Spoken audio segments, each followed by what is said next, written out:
Hello and welcome back बच्चों। स्वागत है एक बार फिर से आपका अमेजिंग इस सीरीज में जिसमें हम बात कर रहे हैं बच्चों आपके नीट एंट्रेंस एग्जामिनेशन के लिए और आपके जेईई मेन एंट्रेंस एग्जामिनेशन के लिए कुछ ऑसम से basic answer and direct formula based question. आप सबको बताया यार कि according to the new pattern of your entrance examination आपके एग्जाम में जो क्वेश्चंस आते हैं 90% क्वेश्चन जो आते हैं डायरेक्ट बेसिक कंसेप्ट और डायरेक्ट फॉर्मूला बेस्ड पूछे जा रहे हैं। तो यार उन्हीं के हम डिपेंडेंट बात करें, but most important point is that कि यहाँ पे मैं बुक का यूज कर रहा हूँ, यूगेन फिजिक्स की ये बुक का यूज कर रहा हूँ, राइट। और एज यू ऑल नो कि इसमें 4 इंपॉर्टेंट कैटेगरीज गिवन है, amazing short trick based questions इसमें सारे सॉल्व्ड है। डिफरेंट टेक्निक जो होती है किसी भी न्यूमेरिकल को फास्टेस्ट वे में सॉल्व करने की along with the concept, right.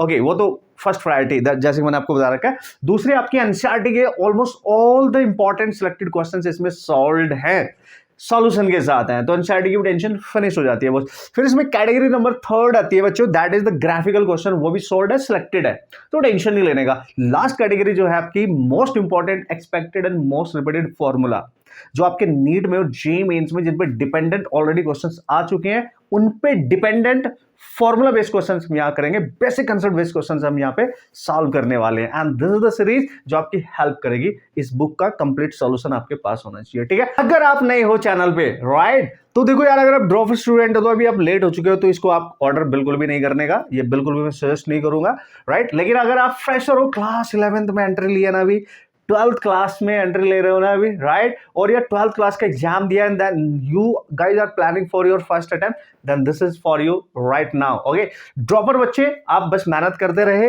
और जो नए नेक्स्ट 2025 के लिए ड्रॉपर बच्चे आएंगे उनके लिए तो अमेजिंग मैन, मतलब ये कोर्स जो हमने डिजाइन कर रखा है और ये बुक बहुत हेल्प करेगी। तो जो ऑलरेडी बच्चे कनेक्टेड हमारे साथ, मेरे को पूरा अब ट्रस्ट है आपके ऊपर कि आप शिद्दत के साथ उसकी प्रैक्टिस कर रहे होंगे, revision and each and everything जो लास्ट मोमेंट पे बच्चों रिक्वायर्ड होती है किसी भी कॉम्पिटिटिव एग्जाम्स को क्रैक करने के लिए, दैट इज योर 100% फोकस्ड होने चाहिए आप, राइट, विद वेरी 100% कॉन्फिडेंस। अब बिल्कुल भी आपके मन में किसी तरह का कोई डाउट नहीं होना चाहिए, right, and it's your responsibility guys. हम लोग हैं, टीचर्स हैं, आपको जो अच्छा टीचर लगे उससे पढ़ो, ज्ञान तो हर जगह से लो, नॉलेज हर जगह से लो, इस चैनल से भी लो, अदर से भी लो, जहां से लिखो, बट टाइम वेस्ट नहीं करना है, क्योंकि ऑनलाइन पे आगे डिस्ट्रैक्शन के सोर्स बहुत सारे हैं, तो डिस्ट्रैक्ट होने के चांस काफी हो जाते हैं, बट टाइम वेस्ट नहीं करना है, इतने तो आप समझदार हो गाइज, ठीक है। तो चलो जल्दी से, बहुत बातें मैंने कर लिया, आज मैं इंपॉर्टेंट टॉपिक की बात करने वाला हूं, that is current electricity, right. अगर मैं आपको बता दूं, हर साल का रिकॉर्ड है बॉस, नीट के एंट्रेंस एग्जाम में बच्चों आपके 3 to 5 मैक्सिमम क्वेश्चंस हर साल पूछे जाते हैं इस चैप्टर से, मिनिमम 3 है मिनिमम, वरना 4-5 तो 100% आएंगे, राइट। जेईई मेंस में 2 क्वेश्चन आप मान के चले बॉस। चलो, तो यार हम यहां पे बात करेंगे formula based questions of current electricity, most important जो क्वेश्चंस होते हैं, राइट।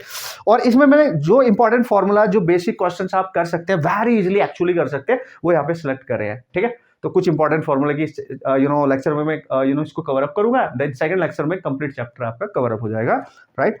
और जो रिमेनिंग क्वेश्चन जो मैं यहाँ डिस्कस नहीं करूंगा, ऑलरेडी इस बुक के अंदर सॉल्व्ड हैं और उसके कुछ सॉल्यूशन आपको यूट्यूब पे भी मिल जाएंगे, ठीक है।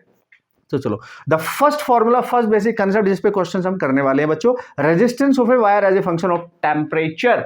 आप सबको बताया भाई, अगर रेजिस्टेंस टेम्परेचर पे डिपेंड कर रहा है तो किसी पर्टिकुलर टेम्परेचर पर रेजिस्टेंस आर है और 0 डिग्री पे, जैसे आर नोट लिखा ना मैंने, मतलब ये रेजिस्टेंस होगा 0 डिग्री पे, राइट, और इसको मैं लिखूंगा 1 + अल्फा डेल्टा टी, ठीक है। This is your change in temperature guys, alpha is the temperature coefficient, obviously आपका टेम्परेचर कोफिशिएंट होने वाला है, ठीक है सर, बढ़िया है सर। तो सबसे पहला जो क्वेश्चन है इस फॉर्मूला डिपेंडेंट, वो कैसे आएगा और आपने टैकल कैसे करना है, आपने न्यूमेरिकली सॉल्व कैसे करना है, बस वही सीखना है, क्योंकि न्यूमेरिकली तो आने वाले हैं, उन्हीं की टेक्निक तो हमने सीखनी है, ठीक है। Resistance of tungsten wire eight 150 degree Celsius is 133 ओम। एक वायर है आपके पास, टंगस्टन का बना हुआ वायर है, लेट्स सी, और मैंने मान लिया कि इसका इनिशियल जो रेजिस्टेंस है बच्चों वो है आपका 133 ओम। जब इसका टेम्परेचर हम अगर कर दे बढ़ा के, दैट इज 133 ओम, अगर हम इतना टेम्परेचर कर दे, लेट्स से इनिशियल टेम्परेचर इसका जो है, इनिशियल जो टेम्परेचर है इसका, लेट्स सी, वो 0 डिग्री सेल्सियस है, बाद में टेम्परेचर इतना बढ़ा दिया, रेजिस्टेंस इतना हो गया, ऐसे बोल रहा है, ठीक है, ओके। और इसका अल्फा दे रखा है, यानी टेम्परेचर कोफिशिएंट दे रखा है 0.0045। ये आप ध्यान देंगे, the resistance of this wire eight 500 degree Celsius. तो अगर मैं इस टेम्परेचर को इंक्रीज कर दूं, 500 डिग्री सेल्सियस कर दूं, तो उसका नया रेजिस्टेंस कितना हो जाएगा? क्वेश्चन समझ में आ गया होगा, राइट? अब देखो यार, डेटा पूरा गिवन है, अगर देखा जाए तो बस कैलकुलेशन पे ध्यान देने का होता है यहाँ पे। तो सर कैसे करेंगे?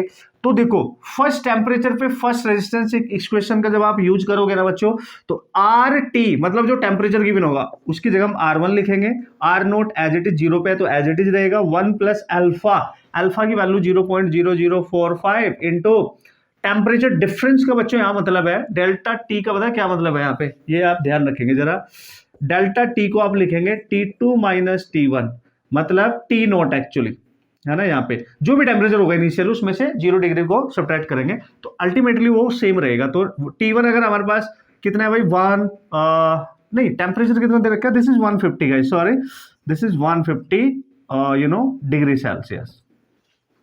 हाँ, दिस इज 150। तो हम यहाँ लिखेंगे 150 और इनिशियल टेम्परेचर 0 है तो 150 ही रहेगा, ठीक है ना? तो यहाँ पे लिख देंगे 150, ओके, चेंज इन टेम्परेचर। फिर आप लिखोगे T2 पर, तो T2 पे R2 हो जाएगा and that is R note 1 plus alpha 0.00, भाई ये तो सेम ही रहेगा, और टेम्परेचर हो गया 500। तो इनिशियल टेम्परेचर दे रखा है, सॉरी रेजिस्टेंस दे रखा है, और 500 पे R2 पूछा है, ठीक है? तो अगर आप ध्यान से देखो, ये वैल्यू तो तुम्हें गिवन है, दिस इज 133। तो ध्यान से देखते रहने का, मेरे को सुनते हुए रहने का, और नोट्स ध्यान से बनाना, कैलकुलेशन देखो तुम्हें ध्यान से करनी पड़ेगी बॉस। अब आपके पास दो इक्वेशन है, अगर आप ध्यान से देखो, मेरे को R2 चाहिए तो हम डिवाइड कर सकते हैं इस इक्वेशन को। गाइस अगर आप इस इक्वेशन को डिवाइड करते हैं ना, ठीक है, इसको अगर मैं यहाँ इक्वल करके डिवाइड करूँ तो ये वैल्यू कैंसिल हो जाएगी, यहाँ 133 बाई R2 बचेगा इक्वल टू, यहाँ क्या बचेगा 1 प्लस 150 से इसमें जब मल्टीप्लाई करोगे ना गाइस, तो 15 इंटू 45 करो, तो 15 इंटू 5 दैट इज 7 बचेगा, एंड 15 इंटू 4 दैट 60, यानी 65। एक जीरो मल्टीप्लाई करोगे, ये वाला पॉइंट यहां शिफ्ट कर जाएगा, तो 1 2 3 पॉइंट है तो ये हो जाएगा, चेक करें आप, राइट? फिर नीचे वाले में 1 प्लस 500, यानी ये 2 जीरो इसको कैंसिल करके यहां शिफ्ट हो जाएंगी, 5 से मल्टीप्लाई कर दो, यानी 5 ही आएगा और 25 आएगा, और ये 2 पॉइंट के बाद यहां लगा दो यहां पे, वो तो आप कर लेंगे इतनी बात। तो यहां पे आ गया 1.675 गाइस, यहां आएगा 3.55, sorry this is 2, right, this is 2, I think आप समझ गए होंगे, राइट? अब आपने क्या करना है, बस R2 की वैल्यू निकाल लो क्रॉस वगैरह मल्टीप्लाई करके। तो R2 कितना आएगा भाई लोग? R2 आ जाएगा, दिस इज 133, क्रॉस मल्टीप्लाई करेंगे तो ये 25 आएगा, और 1.675 नीचे जाएगा, लगभग 285 ओम के आसपास आंसर आ जाएगा आपका। ये कैलकुलेशन आपने करनी है, देखो तुम्हारा काम है बॉस, तुम्हें करनी पड़ेगी एग्जाम में, राइट? तो मैंने तरीका आपको बता दिया, 258 या 258, यस, नॉट 85, 258 के आसपास आंसर आना चाहिए जो उसका आंसर गिवन है, राइट? तो this is how you can use the formula, है ना? और ये भी चेक कर लो, फंसोगे का कहीं नहीं फंसोगे, केवल यहां पे कैलकुलेशन पे ध्यान देना है लास्ट में, and this is the technique to handle the numerical problems. Got it man? तो देखो फॉर्मूला यूज करना आ गया। एक क्वेश्चन और करता हूं मैं आप सबके लिए, बाकी दो जो रिमेनिंग क्वेश्चन है वो अपने तरीके से आप सॉल्व कर सकते हैं, कोई टेंशन नहीं है बॉस, ठीक है? तो क्वेश्चन नंबर 2 देखते हैं उसमें क्या है, और ऐसा क्या खास बात है उसमें, और किस तरीके से हम उसको हैंडल कर सकते हैं। कूल है ना? और इस पे क्वेश्चंस आते रहते हैं according to the current pattern, आप चेक कर लेना, PYQ पक्का क्वेश्चन मिलते हैं, है ना? आगे बढ़े, क्वेश्चन नंबर 2। ओके बच्चों, so here we go and this is the question number 2। जल्दी से पढ़ लेते हैं, जिन बच्चों के पास बुक नहीं है, बिल्कुल नए हैं, अभी आपने चैनल सब्सक्राइब किया नहीं किया तो तुरंत कर लेना, पहले सारी नोटिफिकेशन आपको मिलने वाली है रिगार्डिंग टू योर एग्जाम। जो इंपॉर्टेंट क्वेश्चन मैं डालने वाला हूँ आने वाले जल्दी से जल्दी with in end of the month, मैं आपको शॉर्ट ट्रिक वाले क्वेश्चन भी डालने वाला हूँ, और मैं आपके PYQ इंपॉर्टेंट क्वेश्चन भी डालने वाला हूँ, राइट? तो बहुत जरूरी है बच्चों, और जो पुराने बच्चे हैं उनको पता है, बुक से पढ़ लेंगे, जो नए बच्चे हैं जल्दी से यहाँ क्वेश्चन पढ़ के दिमाग लगा दो, और मेरे से फास्ट ट्राई करो सॉल्व करने का। The resistance of the conductor is 5 ohm at 50 degree Celsius, right? Initial resistance बच्चों दे रखा है 5 ओम एट इनिशियल टेम्परेचर है 50 डिग्री सेल्सियस। तो इनिशियल ये टेम्परेचर है 0 के बाद जो बना होगा, ठीक है ना? And 6 ohm at 100 degree Celsius. उसके बाद उसने जब टेम्परेचर को बढ़ा के 100 डिग्री सेल्सियस यानी डबल कर दिया, तो उसका रेजिस्टेंस हो जाता है 6 ओम। तो बताओ उसका at T equal to 0 degree Celsius पे आर नोट क्या होगा, यानी 0 डिग्री सेल्सियस पे उसका रेजिस्टेंस बताओ, दैट इज आर नोट। यही तो पूछ रहा है, राइट। तो फॉर्मूला तो आप सबको बताया ना कि सर किसी टेम्परेचर पे रेजिस्टेंस इक्वल टू होता है 0 डिग्री पे resistance 1 plus alpha delta T, ठीक है। और डेल्टा टी हमेशा उसका टी ही रहने वाला है क्योंकि जीरो होता है ना डिफरेंस में, T2 माइनस T1 करेंगे। तो सबसे पहली क्वेश्चन बिल्कुल वैसी बनाओ जैसे अभी बनाई थी आपने, राइट। तो क्या करेंगे, अल्फा दे रखा है क्या? No sir, alpha is not given in the question, so how to solve the problem. So let's see guys, check कर लेते हैं। तो हम पहले R1 की वैल्यू यहां पुट अप कर लेंगे, ठीक है। इक्वेशन बनाते हैं 5 and this is R naught as it is and 1 plus alpha, और ये टी इसका दे रखा है 50। तो अल्फा निकालते हैं पहले, ठीक है ना। सो ये आई थिंक ये फर्स्ट इक्वेशन मान लो गाइस, और इस इक्वेशन को इसको फर्स्ट मान लो आप, बिल्कुल वैसे ही बना दो पहले। फिर सेकंड इक्वेशन बनाओ इस वाली, तो 6 लिखेंगे इसकी जगह, सॉरी कहाँ गया ये वाला, और ये आर नॉट ही रहेगा 1 प्लस अल्फा इंटू ये हो गया 100। This is your second equation and this is how, बिल्कुल वैसे ही करो। आर नॉट कैंसिल होगा, पहले अल्फा निकालो क्योंकि इस क्वेश्चन में ना अल्फा नहीं गिवन है, ठीक है। जब अल्फा आ जाएगा इसमें से किसी एक इक्वेशन में वैल्यू पुट कर देंगे तो भाई आर नॉट आ जाएगा। अच्छा सर बढ़िया कह रहे हो, तो हम लिखेंगे 5/6 और ये हो गया देखो कैंसिल, तो ऊपर बचेगा guys 1 plus 50 alpha and this is 1 plus 100 alpha, ठीक है। क्रॉस मल्टीप्लाई करो, इस वाले का इसमें, इस वाले का इसमें, तो इसका इसमें करेंगे तो 5 प्लस 500 अल्फा, इसमें करेंगे 6 प्लस 6 इंटू 5 यानी 300 ऑफ अल्फा। सो भाई लोग ये 300 इधर आएगा, ये 5 इधर जाएगा, तो आपको दिख रहा है 500 minus 300 that is 200 alpha, 6 minus 5 that is 1, यानी कि अल्फा आ गया 1/200। कूल है, दिस इज अल्फा। अच्छा सर बढ़िया। अब किसी एक इक्वेशन में पुट अप कर दो, लेट्स से इस इक्वेशन में पुट कर रहे हो तो यहाँ 5 एज इट इज रखो क्योंकि हमें आर नोट चाहिए। 1 प्लस अल्फा, अल्फा की वैल्यू है 1/200 इंटू वहां पे है 50 से कैंसिल करोगे तो 4 ही आएगा, देख लो। तो 5 is equal to R naught 1 plus 1/4, इसको सॉल्व करो, 5 is equal to R naught, right. और यहाँ पे आ गया 1/4 में प्लस 1 ऐड करोगे तो 5/4 गाइज, ये कैंसिल, तो आर नोट आ जाएगा आपका 4 ओम। आई थिंक सो, कहीं पे कोई मिस्टेक हुई है चेक कर लेंगे एक बार आप। तो this is your very first concept, very first formula जिस पे डिपेंडेंट 2 क्वेश्चन हमने करे बच्चों। जो उसके क्वेश्चन नंबर 3 है ना और 4 है, बिल्कुल डिक्टो सेम तरीके से आपने करना है, सेम फॉर्मूला यूज करके आराम से you can solve the problem, right. अब हम चलेंगे क्वेश्चन करने के लिए formula number 2 and that is important. Again जितने फॉर्मूले यहाँ पे यूज करे गए हैं ना उन पे कहीं ना कहीं बहुत बार क्वेश्चन आ चुके हैं, तो आपने ये तो सोचना ही कि नहीं इंपॉर्टेंट कि नहीं, वो है, आपने बस प्रैक्टिस करनी है बच्चों, राइट। और समय भी कम है तो पूरे फोकस के साथ करनी है, ठीक है। चलो guys, so this is the formula number 2 and very important, आप सबको पता है, इस पे क्वेश्चन भर भर के आते रहते हैं एग्जाम में।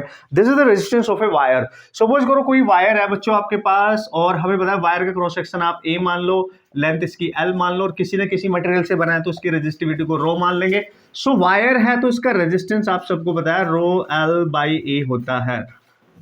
बहुत छोटा फॉर्मूला, 10th क्लास से पढ़ते आ रहे हो, बहुत खोटा है लेकिन बहुत औसम क्वेश्चंस आते हैं, बहुत ज्यादा क्वेश्चंस आते हैं। थोड़ी सी प्रैक्टिस, थोड़ी सी टेक्निक्स, थोड़े से मेथड्स आपके क्लियर होने चाहिए कंसेप्ट के साथ साथ क्वेश्चंस को सॉल्व करने के लिए, तो मजा आ जाएगा, फिर हर तरह के क्वेश्चन आप करके आ सकते हैं। तो देखते हैं इसके भी कितने क्वेश्चन करने हैं। इसके बाद 3 क्वेश्चन कराऊंगा आपको, एक छोड़ दूंगा आपके लिए, राइट। तो देखो 3, 4 में से 3 तो मैं ही कराने वाला हूँ, ठीक है। चलो, वैसे इसकी बहुत टेक्निक्स भी मैंने सिखा रखी है, शॉर्ट ट्रिक्स एंड ऑल, जो डिफरेंट मेथड होते हैं फास्टेस्ट करने के, बट फिर भी चलो यहाँ सॉल्व करते हैं। कुछ क्वेश्चन तो डायरेक्ट फॉर्मूला बेस है, बट एरर नहीं करनी है, सिली मिस्टेक्स नहीं करनी है, राइट। पहला क्वेश्चन बच्चों बोला है, a wire 100 centimetre long and 2 mm diameter. एक वायर है, ठीक है, इसका डायमीटर दे रखा है, डाया दे रखा है, रिमेंबर डाया 2 mm, और इसकी जो लेंथ है दिस इज 100 सेंटीमीटर, ऐसे ऐसे समझो, ठीक है। ओके सर, रेजिस्टेंस ऑलरेडी इसका दे रखा है बच्चों, रेजिस्टेंस है 0.7 ohm, this is your resistance, right. Electrical resistivity of the material बता दो, तो मटेरियल की बताओ इलेक्ट्रिकल रेजिस्टिविटी कितनी, भाई कॉन्सेप्ट बता दो, तो डायरेक्ट फॉर्मूला बेस्ड है, सॉल्यूशन खुद कर लेना, ठीक है। तो देखो डायरेक्ट इस फॉर्मूले का यूज कर लो, R is equal to rho L by A. बस अनफॉर्चुनेटली यहाँ पे डायमीटर दे रखा है ना कि एरिया, बाकी सब वैल्यू है, देखो यहाँ से रो निकालो तो ये आएगा आर ए बाई एल। तो बच्चों ए नहीं दे रखा अगर, और डायमीटर गिवन है, तो डायमीटर क्या होता है देखो, वैसे तो डायमीटर के टर्म्स में एरिया को लिख सकते हो, बट मैं रेडियस में कन्वर्ट कर रहा हूं। आपको पता है डाया क्या होता है आपके पास, दैट इज 2r, यानी 2 टाइम्स ऑफ रेडियस। तो यहाँ से रेडियस आपकी आ जाएगी, इसका हाफ कर दो, दैट इज 1 mm, और जब इसको कन्वर्ट करोगे 1 × 10⁻³ मीटर में लिखना, ये इसकी रेडियस है। और क्रॉस सेक्शन एरिया को बच्चों लिखा जा सकता है, r एज इट इज लिख लो l पाई आर स्क्वायर, इतनी समझ तो है हमें। तो रो आपका आ जाएगा, रेजिस्टेंस कितना है सर 0.7, लेंथ कितनी है 100 सेंटीमीटर है, सेंटीमीटर मतलब 1 मीटर आएगा, ठीक है। Okay, so pi is 1 point this and R is 10⁻³ and इसका स्क्वायर कर दो, बस हो गया काम खत्म। बस मल्टीप्लाई करो उसको इसमें, मतलब इसको ऐसे लिख सकते हो, ये 0.7 है ना तो 7 × 10⁻⁻1 लिख सकते हो, और ये 314 है ना तो उसको 14 × 10⁻2 लिख सकते हो, और ये 6 हो जाएगा स्क्वायर होके, हो गया ना। तो यहाँ पे लिखेंगे आप 7 × 314 को मल्टीप्लाई करना है बस, और ये पावर ऐड हो जाएंगे, देख लो 6 2 8 9 10⁻9। तो भाई इसको मल्टीप्लाई करके सॉल्व कर लेना, आपको आंसर खुद में दिख जाएगा। व्हाटएवर जो भी होगा आप अपने अकॉर्डिंग मैच करा लेंगे। तो मैंने बता दिया कि ऐसे सॉल्व करना है, ऐसे मतलब कैलकुलेशन पे ध्यान देना। देखो इसमें कहीं नहीं फंसोगे, बस ये मल्टीप्लाई करने में लिटिल बिट टाइम लग सकता है, वो आपको करना है, इतना तो आप समझदार हैं, ठीक है। अब हम चलेंगे क्वेश्चन नंबर 2। अमेजिंग, बहुत क्वेश्चन आते हैं इसमें, बहुत ज्यादा, राइट। चलो देखते हैं। ओके बच्चों, अब इसका क्वेश्चन नंबर 2 डिस्कस कर लेते हैं, देखते हैं क्या है इसकी कहानी, मेरी जुबानी, लेकिन इंपॉर्टेंट है क्योंकि लॉट ऑफ क्वेश्चन इस टाइप के ऑलरेडी आ चुके हैं आपके एग्जाम में, राइट। चलो, we have 2 wires A and B of same mass same material, ठीक है। तो उसने बोला कि भाई 2 वायर हैं, ऐसे मान लो ये एक वायर है, वायर ए, इसका नाम दे देते हैं, और एक वायर और है, दिस इज वायर बी, इसका नाम दे देते हैं, ठीक है। ये ऐसे बोल रहा है, उसने बोला सेम मास है, सेम मटेरियल है दोनों का, मटेरियल सेम है तो मतलब दोनों की रेजिस्टिविटी सेम कर दो, और मास भी सेम ही दे रखा है, ऐसे आप मान के चलेंगे, ठीक है। मास भी सेम ही दे रखा है, कूल है। मास सेम करोगे तो मास होता है वॉल्यूम इनटू डेंसिटी, डेंसिटी को सेम मानते हो, वॉल्यूम सेम कर देना है, सिंपल लॉजिकली, ठीक है। अब यहाँ पे बोलना क्या है भाई, उसने बोला था diameter of a wire A is half of wire B, मतलब वायर ए का जो डाया है ना बच्चों, ये वाला वायर ए का डाया, लेट्स सी वो D1 है, और इसका डाया लेट्स सी D2 है। तो वो बोल रहा है D1 जो है वो D2 से हाफ है। जब भी कभी ये गिवन होना, कैसे क्वेश्चन करना है, अमेजिंगली बता रहा हूं। वैसे मैंने शॉर्ट ट्रिक बेस्ड क्वेश्चन में सारे सॉल्यूशन करे हैं, फिर चूंकि यहाँ डिस्कस कर रहे हैं तो चलो याद दिला देता हूं तुम्हें। तो जब भी कभी इस तरीके की सिचुएशन हो, और पहले वायर का लेट्स सी R1 रेजिस्टेंस है, वो दे रखा है 24 ओम, तो बताओ दूसरे वायर का रेजिस्टेंस कितना होगा, ठीक है। तो देखो बच्चों, इसको करने का जो स्टैंडर्ड तरीका है ना, जो एक एवरेज नॉर्मल बच्चा करेगा, वो क्या है कि सर हमें पता है R = ρl/a होता है, और पहले वायर के लिख लेंगे हम R1, रो उसका सेम है L1, और उसका एरिया अलग अलग है, लेंथ अलग अलग होगी, ठीक है। फिर हम लिखेंगे सर R2 रो L2 और A2, फिर सर हम इसको डिवाइड वगैरह करेंगे, ये एरिया डायमीटर से मिल जाएगा, रो कैंसिल हो जाएगा, L1 L2 हम निकाल लेंगे वॉल्यूम वाले कॉन्सेप्ट से, मास वाले कॉन्सेप्ट से निकाल लेंगे, ठीक है सर। फिर हम सॉल्व करेंगे, तो देखो टाइम लगेगा इसको सॉल्व करने में, this is actual way how you can solve the conceptually, right. अब डायरेक्ट अगर आपने इसकी लॉट ऑफ प्रैक्टिस कर रखी है तो आपको उसका डायरेक्ट मेथड भी पता होगा कैसे सॉल्व करना है। वो क्या है सर, जब भी बच्चों डायमीटर में रिलेशन गिवन हो, राइट, या रेडियस में रिलेशन गिवन हो, और सेकंड वायर का रेजिस्टेंस निकालना हो, फर्स्ट का लिखो डिवाइड में n⁴। अब बस देखना ये है यहाँ पे n क्या है, n होता है जो डायमीटर का रेशियो आपको बच्चों दे रखा है ना, what ever the ratio given in the question, तो डायमीटर रेशियो दे रखा है, जैसे इसने D1 = दे दिया D2/2, ऐसे मान लो आप, ठीक है। तो मैं यहां लिखूंगा कि D2 = 2 टाइम्स ऑफ D1, मतलब सेकंड वायर का जो डायमीटर है, एक तरीके से या तो ये बोलो फर्स्ट वायर का डायमीटर हाफ है या सेकंड का डबल है, तो ये जो नंबर होता है ना, इनिशियल डायमीटर का जो नंबर कितने टाइम्स है, इसी को n मानेंगे, समझ गए, कितने टाइम्स है इसको n मान लेंगे। 3 होता तो 3, 1/2 होता तो 1/2, व्हाटएवर जो भी आप देखेंगे वो नंबर वहां पे, यहाँ पे n, ये n यहाँ पुट करना, सिंपल डायरेक्ट क्वेश्चन हो जाएगा। R2 = R1 दे रखा है 24, उसकी पावर हो जाएगी 4 एंड दैट इज 24/16। बच्चों उसको कैंसिल करो, 6/4 यानी 3/2 यानी 1.5 ओम, इतना ओम रेजिस्टेंस होगा इस सेकंड वायर का जिसका डायमीटर डबल है इससे फर्स्ट वाले से। इससे करोगे हो जाएगा, टाइम लगेगा, डायरेक्ट उसी का रिजल्ट फाइनल मैंने आपको बता दिया है, पहचान करनी मैंने आपको बता दिया है। जब भी कभी डायमीटर का रेशियो गिवन हो, रेशियो बोल रहा हूं, रिलेशन या फिर रेडियस का गिवन हो, डायरेक्ट करो ना भाई, लॉट ऑफ टाइम बचाओ ना, है ना, फास्टेस्ट कैलकुलेशन करके आ सकते हैं। और क्वेश्चन बहुत ज्यादा पूछे गए हैं बच्चों, ठीक है। तो 2 क्वेश्चन ऑलरेडी मैंने ना डिस्कस कर लिया फॉर्मूला नंबर 2 के। अब क्वेश्चन नंबर 3 भी देख लेता हूँ, देखते हैं क्या मैजिक है, क्यों आता है इतना प्यारा सा इजी सा क्यूट सा क्वेश्चन, लेकिन 4 मार्क्स इंपॉर्टेंट, सिली मिस्टेक पूरे गए 5 मार्क्स, दिमाग से काम लिया पूरे मिले 4 marks, right. Okay guys, so here we go and this is the question number 3 of this particular formula. Last वाला क्वेश्चन तो खुद ही करना, ठीक है, तरीका बता दिया मैंने, है ना। जैसे सेकंड बताया ना मैंने डायरेक्ट ट्रिक से, वैसे ही फोर्थ हो जाएगा डायरेक्ट ट्रिक से, टेंशन नहीं लेने का बॉस, ठीक है। An aluminium wire is stretched to make its length 0.4% larger. वो बोल रहा है कि एक वायर है, इनिशियल इसकी लेंथ कुछ L1 होगी, तो बाद में इसको बढ़ा दिया जाता है, और बढ़ा के वो कितना बढ़ाया जाता है पहले देखो, इसकी लेंथ को इंक्रीज किया गया बाय 0.4%। इस पे फोकस करो। अगर ये तुम्हें पकड़ में आ गया, मतलब ये जो परसेंटेज है इसी के अकॉर्डिंग क्वेश्चंस को सॉल्व करने का तरीका मिलेगा मैं एक्चुअली में। सो ये इंपॉर्टेंट है, the percentage change in its resistance. अगर बच्चों आप इस वायर की जो भी लेंथ होगी L1 या L व्हाटएवर जो मान लो, अगर इसको बढ़ा दो, आप इंक्रीज कर दो किसी परसेंट से, तो इसका इनिशियल रेजिस्टेंस अगर R1 है तो बताओ उसका final resistance after increasing the length कितना हो जाएगा, ये पूछा है। जो रेजिस्टेंस है वो कितनी परसेंट से इंक्रीज करेगा, परसेंटेज ही पूछ रहा है एक्चुअली, परसेंटेज से, है ना, परसेंटेज से कितना इंक्रीज कर जाएगा वो पूछा है। तो बच्चों इस टाइप का क्वेश्चन कैसे करना है, पहले तो ये समझ लो। देखो, जब भी कभी लेंथ को परसेंटेज में चेंज करके दे और रेजिस्टेंस की परसेंटेज पूछे, फॉर्मूला आप सबको पता है, रो एल बाई ए। अब यहां पे एक मोस्ट इंपॉर्टेंट पॉइंट है, ये जो परसेंटेज है ये लेस देन 5% है, और इस केस में हम एरर मेथड का यूज करते हैं क्योंकि बहुत कम परसेंटेज होती है, राइट। तो इसको सॉल्व करने का तरीका अलग हो जाएगा, और ये परसेंटेज अगर गिवन ज्यादा होती है 10%, 20%, 30%, तो उसको सॉल्व करने का तरीका बिल्कुल अलग हो जाना था क्वेश्चन को, और दोनों ही टाइप के क्वेश्चन आते हैं, राइट।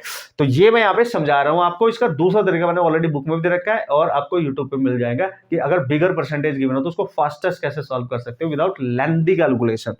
लेकिन यहां पे क्या करेंगे, जब भी कभी 5% से कम परसेंटेज गिवन हो तो क्या करना है बच्चों, क्योंकि लेंथ में चेंज किया गया है केवल, तो हम क्या करेंगे, एरिया को हटा देंगे, ये कांस्टेंट वैल्यू है, ठीक है। एरिया को हटाना पड़ेगा। एरिया को कैसे हटा सकते हो, इसी वायर को लेंथ इंक्रीज करा है, मतलब आपका वॉल्यूम हमेशा कांस्टेंट रहेगा, क्योंकि वॉल्यूम होता है एरिया इनटू लेंथ, ठीक है ना। क्योंकि वायर पहले मोटा था, उसको खींच के आपने पतला कर दिया है, पहले थिक था फिर थिन हो गया, मतलब मटेरियल तो उतना वॉल्यूम में उतना ही रहेगा, तो वॉल्यूम कांस्टेंट रहने वाला है बॉस, ठीक है।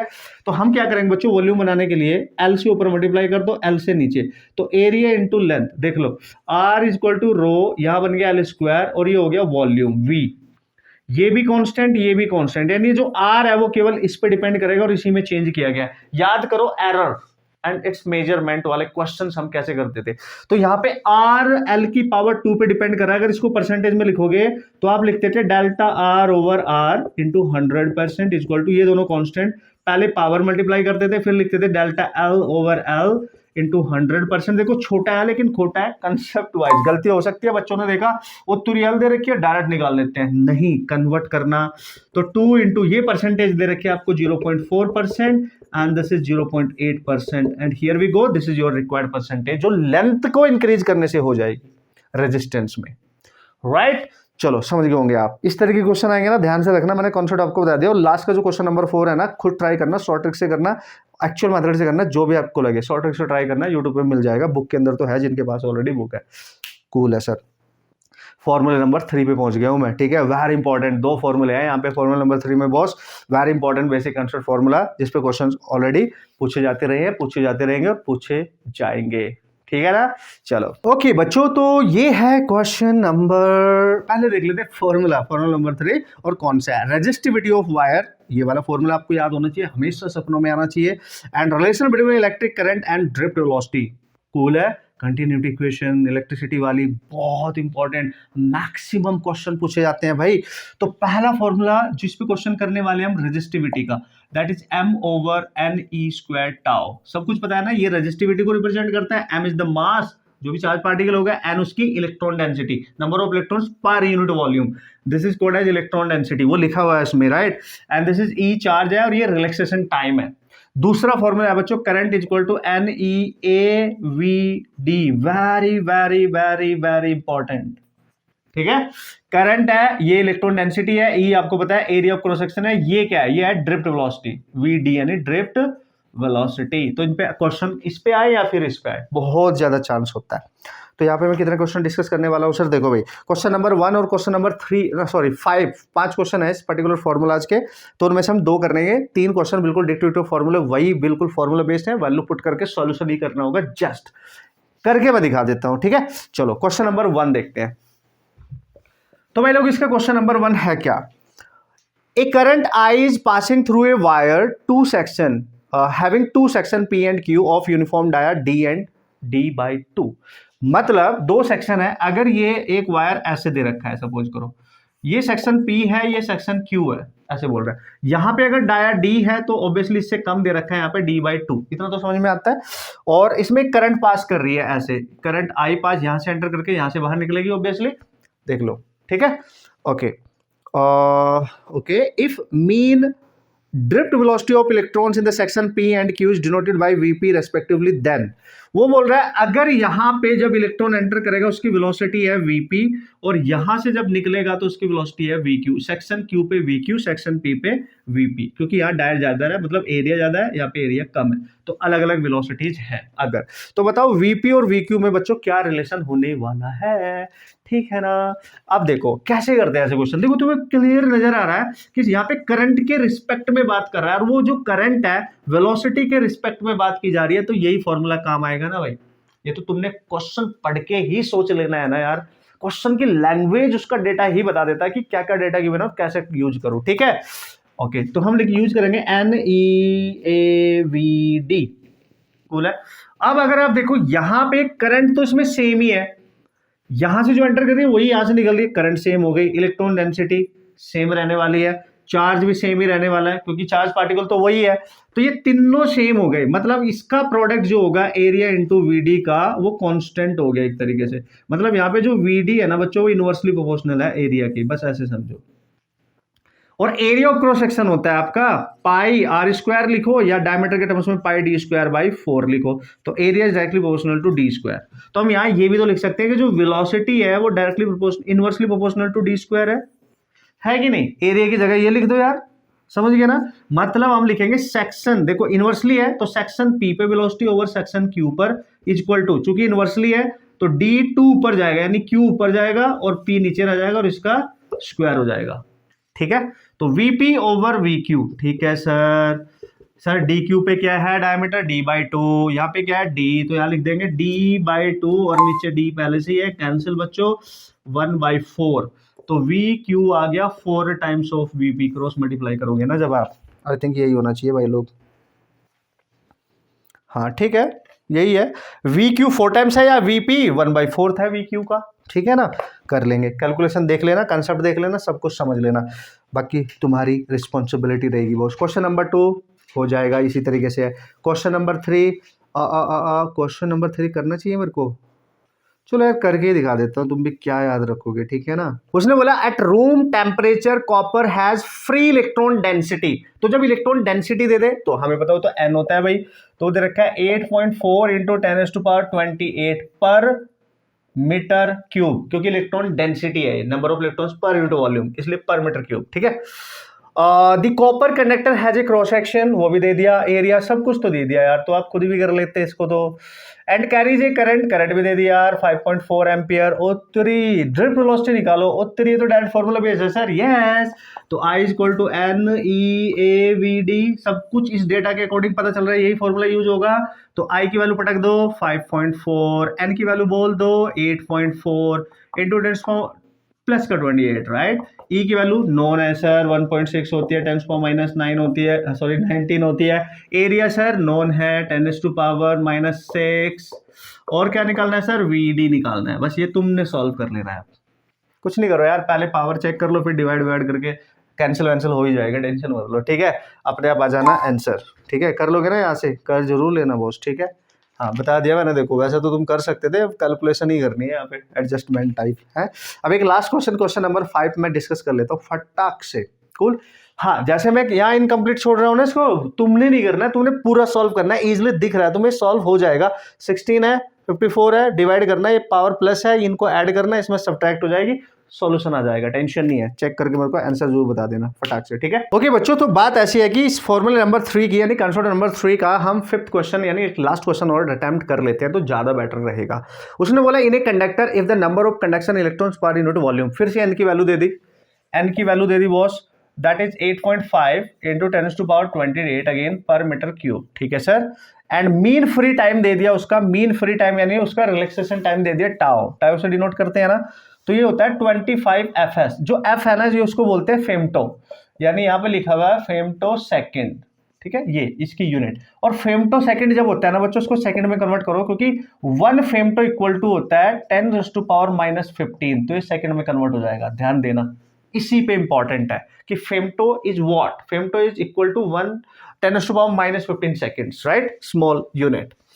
अब हम क्या करने वाले और क्या दे रखा है सर, इट्स अप्रोक्सीमेट रेजिस्टिविटी, यानी चूंकि अप्रोक्सीमेट बोला है ना उसने, तो समझ लेना कैलकुलेशन में होने वाली है मेहनत होने वाली है। रजिस्टिविटी पूछ रहा है, ला एक रजिस्टिविटी का क्वेश्चन भी कर लेते हैं। देखो भाई रजिस्टिविटी का जो क्वेश्चन आएगा ना वो अपने आप बता देगा लैंग्वेज से, बस उसकी कैलकुलेशन ही स्ट्रांग होती है, उसी पे ध्यान रखना, इसलिए आता है रजिस्टिविटी। हमें पता है, याद होगा फॉर्मूला बच्चों को, फिर भी डायरेक्ट सारी रिलेशनशिप भी दे रखी है, उसको पता है कैलकुलेशन जब करेंगे तो तेल निकल जाएगा, तो इसलिए calculation is important for you guys, right. तो घर पे प्रैक्टिस कर लेना।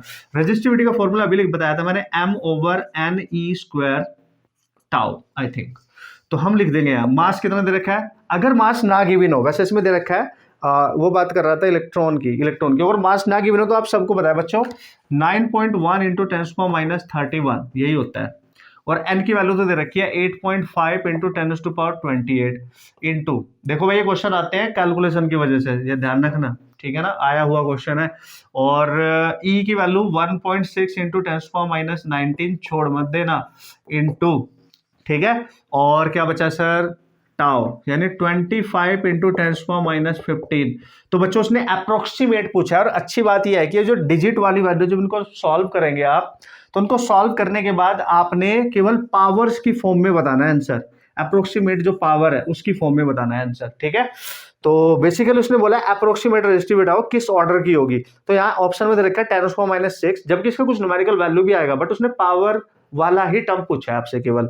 तो यहाँ पे जो आंसर आएगा इसका निकल के जब सॉल्व किया जाएगा वो लगभग इतना आएगा 10⁻8, हाँ इतना आना चाहिए ओम मीटर। ये आपने यहाँ पे चेक करना है भाई, ये देखो सॉल्व करना पड़ेगा यार, ये 9.1 है, 8.5 है, 1.6 का स्क्वायर भी करना पड़ेगा, 25 से मल्टीप्लाई वगैरह करके, कुछ दिमाग लगाना, पहले पावर को कैंसिल वैंसिल करके देखना, फिर इसको अच्छा एक टेक्निक मैं आपको बताता हूँ, एक टेक्निक, चलो आप भी क्या याद रखोगे, रो आप निकाल रहे होंगे, ये है 28, ठीक है, ये है देखो यहाँ पे ध्यान से देखना 19 इंटू 2 दैट इज 38, और ये 15 हो गया, ऊपर है 31, तो ये वाला और ये वाला कितना होगा देखो, -38 -15 3 and this is 3 4 43, sorry 53 minus में आ गया ना 53, और ये वाली 28 पॉजिटिव है तो +28 कर दो इसमें, ठीक है। तो माइनस का 53 है, ये 28 है, तो बॉस ये बन जाएगा आपका 5 और ये बन जाएगा 2, 25 तो फिर भी बच ही गया, और वो भी माइनस का बचेगा क्योंकि ये वाला वैल्यू ज्यादा है, ये कम है। तो अगर आप कूल होके यहाँ पे देख रहे होंगे रजिस्टिविटी, ये मैं 9.1 एज इट इज लिख रहा हूँ, और यहाँ पे जो वैल्यू है ऊपर की साइड में बच्चों वो 10⁻31 है, और नीचे जो वैल्यू बची है 8.5 को अगर मैं एक साथ लिख लूँ, 1.6 का स्क्वायर एक साथ लिख लूँ, इंटू 25 को एक साथ लिख दूँ, और यहाँ जो नीचे पावर बची है ये वाली बची है, सिंपल, और ये बचे 10⁻25, ठीक है। तो अगर इस वाले नंबर को आप ध्यान से देखो, ये 9.1 है और ये बहुत बड़ा नंबर है, ये जब इसको इससे डिवाइड करोगे तो 0.000 में जाएगा ये, और इस पावर को ऊपर लाओ, यानी जब ये ऊपर जाएगा तो ये पॉजिटिव हो जाएगा, तो ऊपर बचेगा 31 प्लस का, और ये 25, तो ये 11 है, 6 है, ठीक है, 11 में से जब 6 5 आप सब्ट्रैक्ट करोगे तो 6 ही बचेगा आपके पास, तो ये 6 बचेगी माइनस की, ठीक है, वैसे भी 25 31 है। तो रेजिस्टिविटी का जो ऑर्डर नजर आ रहा है फिलहाल 10⁻6 के आसपास नजर आ रहा है, लेकिन जब आप 9.1 को इस नंबर से डिवाइड करोगे ना बच्चों तो 0.00 समथिंग ही आएगा, यानी ये तो कंफर्म है कि 10⁻⁻ एग्जैक्ट 6 तो इसका आंसर नहीं होने वाला, ये 6 से बढ़ने वाला है, क्योंकि इसका जो आंसर आएगा 0.00 के बाद ही आने वाला है, तो 6 से ये 6 से ऊपर ही नंबर होगा, 10⁻⁻ में 6 से ऊपर होगा, ये तो कंफर्म है। अगर पूरा सॉल्व नहीं कर रहे हो तो ऐसे दिमाग लगाना है। अब ऑप्शन पे जाओ, पहला ऑप्शन ही 10⁻6 दिया है, और देखो बच्चा तुरंत कर सकता है उसको कि लो सर ये ठीक है, लेकिन ये सही नहीं है, क्योंकि आपने इसको भी देखना है, ठीक है, ये इसको कैंसिल करके आया तो इससे तो ज्यादा ही होना है सर, इसमें तो 7 भी है सर, 8 भी है सर, 5 तो पॉसिबल ही नहीं है, -6 से नीचे तो आ ही नहीं सकता, ठीक है, राइट। तो 7 उसके बहुत क्लोज है, तो 8 मान के चलो लगभग, क्योंकि आप खुद ही देखो ना 9.1 को यार आप 8.5 इंटू 1.6 का भी स्क्वायर है, और फिर ये कितना कम वैल्यू आएगी 0.00 चल के, तो इससे आप आइडिया लगा सकते हो, राइट। इस तरीके से क्वेश्चन पूरा कंप्लीट सॉल्व करके देखना, मैंने डायरेक्ट तरीका भी आपको बता दिया सॉल्व करने का, ठीक है। And this is your last question of this formula, ठीक है गाइज। अब चलते हैं नेक्स्ट फॉर्मूला और देखते हैं क्या उसकी कहानी मेरी जुबानी और कितना इंपॉर्टेंट है और कैसे क्वेश्चंस आते हैं, ओके। तो बच्चों नेक्स्ट फॉर्मूला है internal resistance of a cell, और इस पे भी देखना होगा आपने, क्वेश्चंस आते रहते हैं बढ़िया प्यारे प्यारे छोटे छोटे क्यूट से, तो बहुत डिफिकल्ट बिल्कुल नहीं होते बट आते हैं, इसलिए रिविजन बहुत जरूरी है। Internal resistance of a cell, कोई भी सेल आपको दे रखा है उसका इंटरनल रेजिस्टेंस बताओ क्या होगा। लेट्स सी इसका ईएमएफ है ये, और इसके साथ जो लगा resistance that is the internal resistance, और ये सेल किसी भी एक्सटर्नल रेजिस्टेंस को करंट सप्लाई करेगा, तो दिस इज योर रेजिस्टेंस जिसको करंट सप्लाई कर सकता है, दैट इज एक्सटर्नल, और इसके अक्रॉस पोटेंशियल ड्रॉप हो सकता है V। बट फिलहाल हमारे से पूछा गया इस सेल का इंटरनल रेजिस्टेंस जो कि होता था बच्चों R into that is E, यानी ईएमएफ ऑफ दिस सेल, और एक्सटर्नल रेजिस्टेंस के अक्रॉस पोटेंशियल डिफरेंस -1, ये होता था फॉर्मूला। E यहाँ पे ईएमएफ है इस सेल का, और V पोटेंशियल ड्रॉप है इस रेजिस्टेंस या सेल के एंड्स के अक्रॉस। ऐसे आप याद रखेंगे, बहुत इंपॉर्टेंट है, ठीक है। तो सबसे पहला क्वेश्चन और सबसे, हाँ 3 क्वेश्चन है यार, पहला और दूसरा करा देता हूं, तीसरा आप खुद भी कर लेंगे, डायरेक्ट ही कर लेंगे। तो पहले क्वेश्चन में क्या बोला गया वो देख लेते हैं।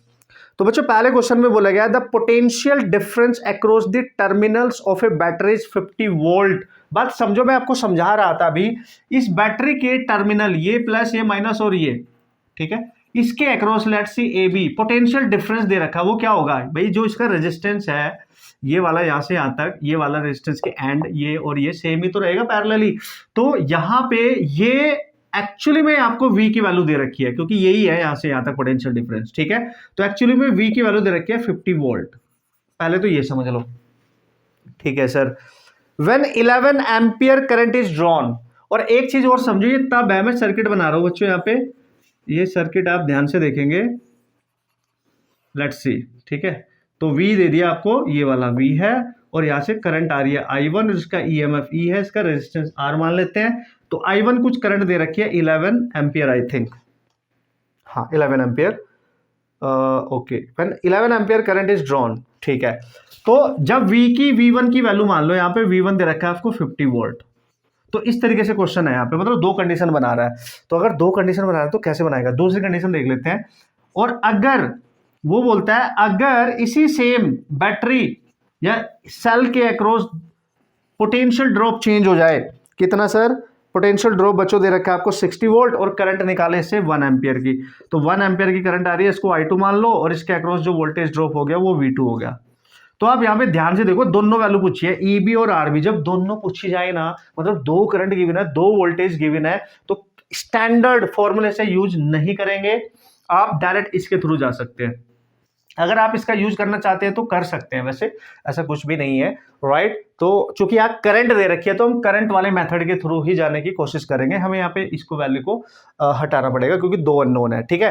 तो मैं क्या करूंगा, देखो हमें बताया बच्चों, इस केस में ये जो बैटरी है और यहाँ से जो करंट निकली है वो इस वाले रेजिस्टेंस में भी जाएगी और इस वाले रेजिस्टेंस में भी जाएगी, हम ऐसे सोच सकते हैं, हम ऐसे इमेजिन कर सकते हैं। और हमें ये भी पता है इसके अक्रॉस पोटेंशियल ड्रॉप दे रखा है, ठीक है। तो डायरेक्ट क्यों ना मैं इसको ऐसे कर लूं, क्योंकि मेरे को पता है इसको यूज कैसे करना है। अगर आप ध्यान से देखेंगे, केवीएल का यूज कर लो या कोई भी यूज कर लो, इससे निकलने वाली करंट इसमें भी जा रही है इसमें भी, तो इन दोनों का सम होगा, यानी नेट करंट होगी EMF by R plus R, ऐसे ही होगी। और अगर आप इसको ऐसे लिख लो, I का इसमें मल्टीप्लाई करो तो E इक्वल टू हो जाएगा IR प्लस IR, यानी कैपिटल IR जो है ना बच्चों, कैपिटल IR, इसका मतलब ये वोल्टेज है ये, क्योंकि V इक्वल टू IR आप यहाँ यूज कर सकते हैं। और यहां से आप वैल्यूज निकाल सकते हैं, देखो यहां E equal to IR plus ये V है, एक तरीके से V, ठीक है, ये वाला, क्योंकि इसमें जो करंट जा रही है वो उसके अक्रॉस पोटेंशियल ड्रॉप करेगी, दैट इज V। तो यहाँ पे अगर E और R तो सेम है, करंट I1 मान लो और इसको V1 मान लो, तो इक्वेशन बनकर तैयार होगी, यहीं से निकाल लो, ज्यादा बेटर रहेगा आपके लिए, ठीक है। कैसे निकालोगे, E माइनस V1, ठीक है, और डिवाइड में कर दो बच्चों, दैट इज R, और यहां लिख दो I1, लिख सकता हूं, बिल्कुल, ये पहली इक्वेशन है। तो दूसरी कंडीशन की इक्वेशन जब आप लिखोगे, E माइनस उसका वोल्टेज V2, R सेम रहेगा, और यहां लिख दो I2, सिंपल है, डिवाइड कर दो, अपने आप आंसर आ जाएगा।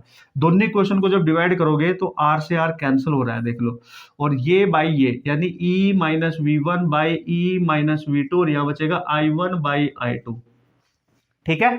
E एज इट इज रखो, V1 दे रखा था 50 and E as it is रखो, ये दे रखा है 60, आई थिंक V2 की वैल्यू दे रखी है आपको 60 वोल्ट, यस राइट।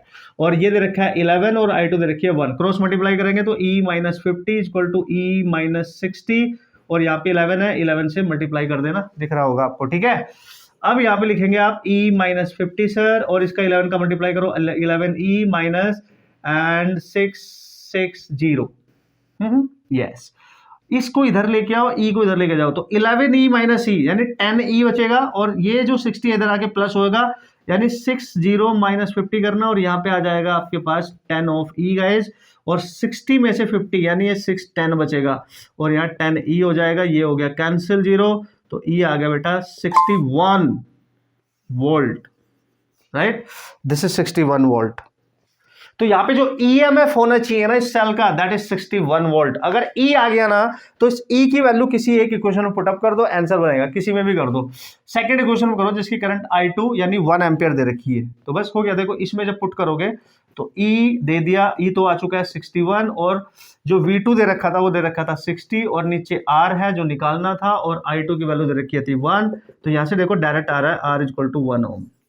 ऐसे भी क्वेश्चन आ सकते हैं, डायरेक्ट इस फॉर्मूले पे डिपेंड अगर नहीं आ रहा है, बट ये फॉर्मूला इसी कंसेप्ट से तो निकाला गया है, तो ऐसे भी सोच लेना है। बहुत क्वेश्चन आते रहते हैं, बेसिक ही है, टेंशन नहीं लेने का, ज्यादा घबराने का नहीं, बस सिंपल कंसेप्ट याद रखने का इस वाले केस में, ठीक है।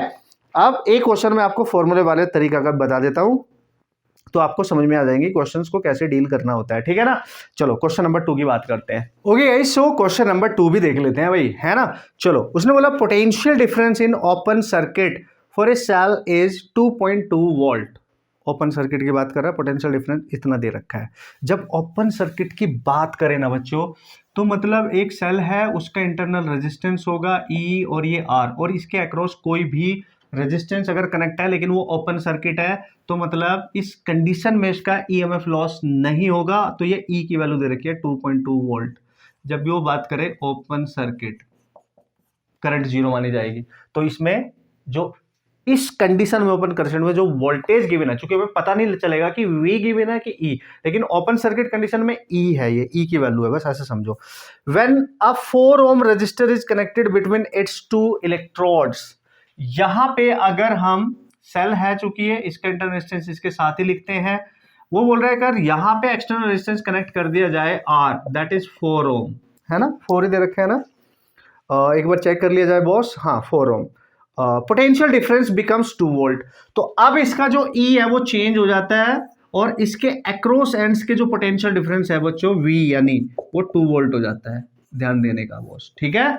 और जो कम वैल्यू होती है वो V होती है, जो ज्यादा वैल्यू होता है वो E होती है, बस ये ध्यान रखो, ठीक है, क्योंकि पोटेंशियल डिफरेंस इससे ज्यादा तो नहीं हो सकता। तो भाई अब आपसे पूछ ले, बताओ सेल का इंटरनल रेजिस्टेंस कितना होगा। तो भाई इसमें देखो डायरेक्ट वैल्यूज गिवन है बच्चों, EB VB यानी R equal to capital R E by V minus 1, direct formula use किया जा सकता है, बस पहचानना जरूरी है। R की वैल्यू दे रखी है 4, E की वैल्यू है 2.2, और ये दे रखी है 2 माइनस 1 गाइज, और ये बन जाएगा 4, इससे कैंसिल कर देना, 1.1 minus 1, right. So I think ये होना चाहिए, तो 1.1 में से 0.1 में देगा 0.4 ओम। Here we go. This is 0.4 ohm, right? तो ये आपका आंसर होना चाहिए, ठीक है ना भाई। एक बार चेक कर लेंगे कैलकुलेशन एंड ऑल मैन, ठीक है। तो ये था question number 2 of this particular formula, and this is really important, और आप समझ गए होंगे कि कैसे डील करना है। अब एक लास्ट फॉर्मूला मैं डिस्कस करने जा रहा हूं बच्चों इस पर्टिकुलर लेक्चर में, ठीक है। उसके बाद remaining important expression and formula and basic control dependent next lecture में हम डिस्कस करने वाले हैं, ठीक है। तो चलो देख लेते हैं क्या है उसकी भी कहानी बस तरीके से। और भाई लोग बस थोड़ी प्रैक्टिस शिद्दत के साथ करते रहो यार, कॉन्फिडेंस अपना बना के रखो। जो भी क्लास आप पढ़ रहे हो, क्लास नोट्स आपने बना रखे, उनको प्रॉपर रिवाइज करो। बिल्कुल भी आपने लाइक चीज़ों को टालना नहीं है, right, in the last moment, है ना, क्योंकि धीरे धीरे आप एग्जाम के पास जा रहे हो।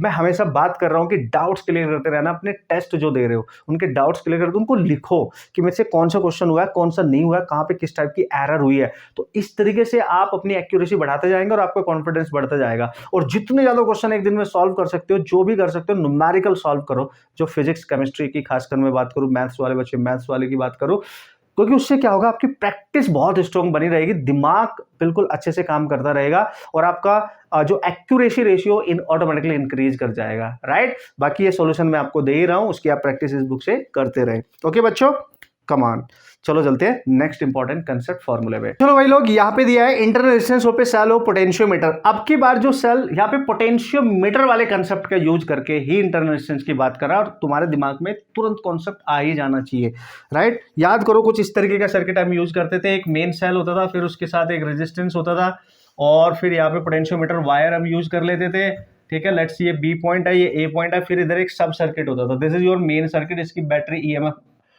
ई नोट मान लो, यहाँ रेजिस्टेंस आर नोट मान लो, राइट। फिर यहाँ पे एक बैटरी हम लेते थे, उसका इंटरनल रेजिस्टेंस लेते, लेट्स से इसका ईएमएफ ई है, दो इस तरीके से, राइट। और यहाँ पे की एक गैल्वेनोमीटर और जॉकी के थ्रू यहाँ पे कनेक्ट करते थे, लेट्स से कोई पॉइंट पी है, ऐसे करते थे। This is your external resistance guys. इस तरीके का सर्किट आपको नजर आना चाहिए। तो पोटेंशियोमीटर के केस में जब इंटरनल रेजिस्टेंस की बात करें इस अननोन सेल की, तो वो आर की बात कर रहा है यहाँ पे।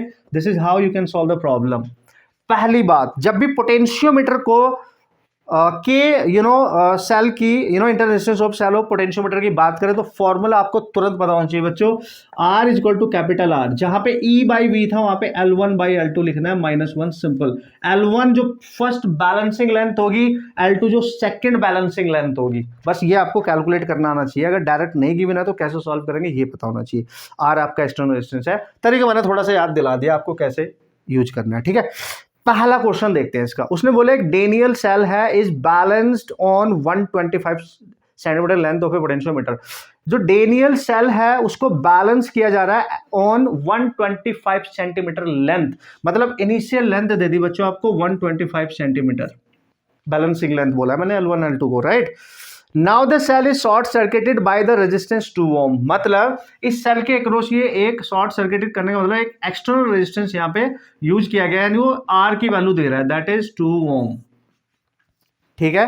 ओके सर, और क्या बोल रहा है, and the balance is obtained at 100 centimetre. अब जो बैलेंस पॉइंट मिल रहा है वो 100 सेंटीमीटर में मिल रहा है, तो आप देख सकते हो L1 चेंज होके L2 हो चुकी है, ठीक है। The internal resistance of the Daniell cell, तो बताओ इंटरनल रेजिस्टेंस क्या होगा, तो डायरेक्ट यूज कर लो यार, इसमें तो सारी वैल्यूज दे रखी है। This is your 2 and L1 is 125 and this is 100 and -1, तो R इज इक्वल टू आ जाएगा 2, इसको कैंसिल करो, देखो 25 से 5/4 -1 and that is 2, 5/4 -1, this is 5 - 4 यानी 1/4 एंड दिस इज 1/2 गाइज।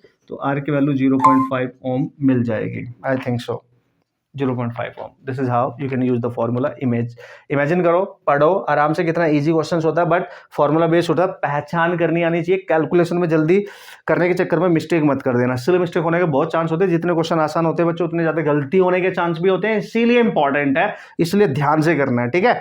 अब इसमें मैंने क्वेश्चन दिया 1 2 3 एंड 4, तो बाकी सारे क्वेश्चन बिल्कुल वैसे वैसे ही हैं। Question number 2 that is really awesome and important, तो इसको कर लेता हूँ, बाकी डिक्टो है, आप आराम से कर लेंगे, डायरेक्ट फॉर्मूला बेस्ड ही है, ठीक है। क्वेश्चन नंबर 2 के डिस्कशन करता हूँ, this is the last formula, last basic concept based question, ठीक है। मजा आएगा, डोंट वरी, बस प्रैक्टिस करते रहो, रिजल्ट जब आएगा आपको तब इस चीज का एहसास होगा कि प्रैक्टिस जो आप कर रहे हो, जो क्वेश्चन सॉल्व कर रहे हो, कितने ज्यादा हेल्पफुल थे आपके लिए। ओके बच्चों, तो क्वेश्चन को पढ़ लिया जाए। देखो डिफरेंशिएट तो तभी होगा जब पढ़ेंगे, तभी पता चलेगा क्या प्रॉब्लम है इसके अंदर, ठीक है। ओके, मुस्कुराते रहो, कॉन्फिडेंस बना के रखो, ठीक है। Okay, so in an experiment to measure the internal resistance of a cell by potentiometer, it is found that the balance point is at length 2 meter. Oh wow, when the cell is shunted by a resistance 5 ohm, ठीक है, and is at a length of 3 meter, when the cell is shunted by a resistance 10 ohm, मतलब जो जब उसको उसकी shunting की जा रही है तो रेजिस्टेंस एक्सटर्नल वो चेंज हो रहा है। जब वो एक्सटर्नल रेजिस्टेंस चेंज हो तब कैसे सॉल्व करना है बच्चों, ध्यान से समझना आप, ठीक है। जब दो रेजिस्टेंस दे रखी है, आर की दो वैल्यू दे रखी है, कैपिटल आर की, ठीक है। Okay, the internal resistance of the cell बता दो।